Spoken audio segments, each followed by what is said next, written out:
dans le pays où il est allé, et sa postérité le possédera. Donc cette mémoire-là, elle est restée grisée dans la tête, dans le passé, dans le souvenir de Caleb.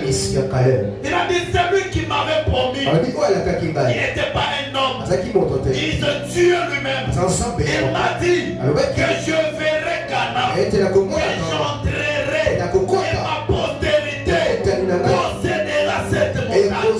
Mais maintenant, il vient de vendre Josué. Donne-moi cette montagne. Laisse-moi te dire, la promesse de Dieu, c'est un engagement personnel de Dieu lui-même. Comme dans le temps de Caleb, il a pris un engagement personnel à faire rentrer Caleb. Puisque pourquoi? Puisque Caleb était animé d'un autre esprit. Quel est l'esprit qui animait Caleb? C'était l'esprit de vainqueur. C'était l'esprit de la conquête. Au moment où les autres voyaient des Anakim, voyaient des géants, voyaient les obstacles, mais Caleb n'avait pas vu les Anakim, mais il avait proposé sa foi sur la promesse de Dieu.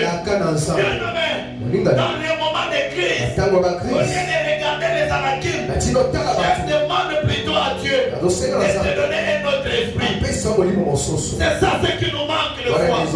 Dans le temps de malheur, dans le temps de souffrance, nous manquons un autre esprit. Un esprit qui voit autrement de ce que les autres voient.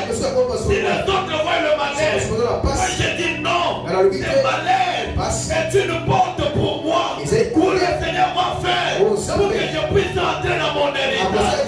Je ne pleure pas, puisque tout ce que le Seigneur fait est bon.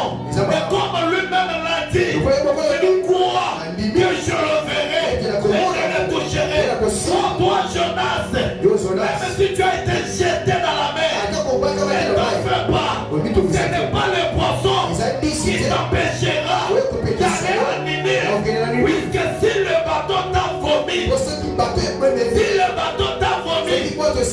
Dieu est capable de créer un autre navire pour t'amener à Ninive, la destination de Dieu.